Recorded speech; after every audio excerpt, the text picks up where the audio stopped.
এটা হলো আমাদের সমাজের ঝগড়া। নামাজের পরে দোয়া নিয়ে দেখেন, নামাজের পরে দোয়া প্রাথমিক কথা হইল এই ব্যাপারে আমাদের দুইটা প্রান্তিকতা কাজ করে।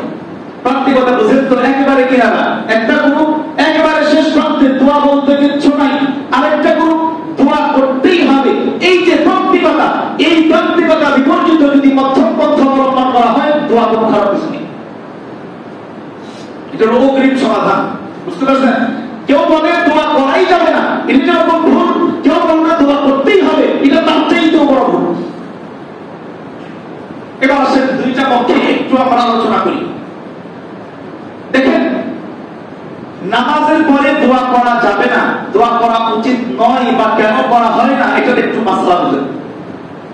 আমরা যদি তিনটা ব্যাপার সাজাই যে জন্য দোয়া করাটা নামাজের পরে উচিত না।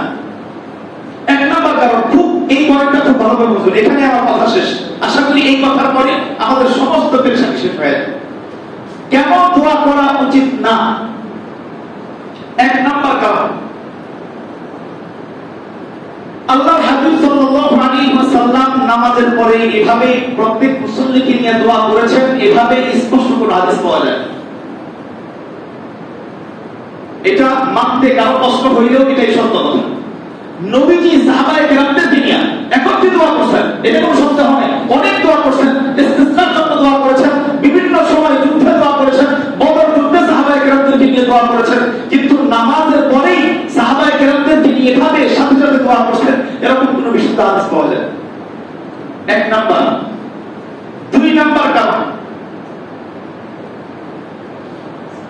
আল্লাহর রাসূল সাল্লাল্লাহু আলাইহি ওয়াসাল্লাম থেকে যেহেতু প্রমাণিত নয়, কিন্তু আল্লাহর রাসূলের সাহাবী হযরত আলা ইবনে হাজম রাদিয়াল্লাহু তাআলা যেহেতু আমল করছেন, আর রাসূলের কাজ যেরকম বৈধ, রাসূলের সাহাবী যেটা করেছেন, রাসূলের সাহাবীরা যে আমল করেছেন, ওটাও উম্মতের জন্য করণীয়, ওটাও করা যায়। কিন্তু আলা ইবনে হাজম কি প্রত্যেক নামাজের পরে এভাবে করছেন? এরকম প্রমাণিত আছে? কিন্তু উনি একবার করছেন, একবার করছেন মানে অবশ্যই বৈধ। যেহেতু করছেন মানে এটা বৈধ, এটা রাখেন।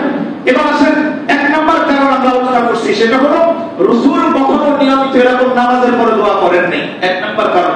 দুই নাম্বার কারণ, দেখেন নামাজের পরে আপনারা কষ্ট নিয়ে নাই, দিল দিয়ে বুঝেন, নরম নিয়ে বুঝেন, নামাজের পরে অসংখ্য সুন্নাহ, অসংখ্য তাসবিহাত আল্লাহ রাসূল আমাদের জন্য রেখে গেছেন। যেমন নামাজের পরে রাসূল বলেন, কেউ যদি প্রত্যেক নামাজের পরে আয়াতুল কুরসি একবার করে পড়ে, কি নাম বললাম? আয়াতুল কুরসি যদি প্রত্যেক ফরজ নামাজের পরে কোনো উম্মত পড়ে, আল্লাহর হাবিব বলেন এই উম্মতের মাঝে আর জান্নাতের মাঝখানে বেড়া, মাঝখানে তফাৎ হইল মৃত্যু। তার মানে মৃত্যু হইতে দেরি, এই মানুষটা জান্নাতে যাইতে দেরি হবে। এরপর আসেন, নামাজের পরে তিন তাসবিহের একটা আমল আছে। সুবহানাল্লাহ 33 বার, আলহামদুলিল্লাহ 33 বার, আল্লাহু আকবার 33 বার বা 34 বার।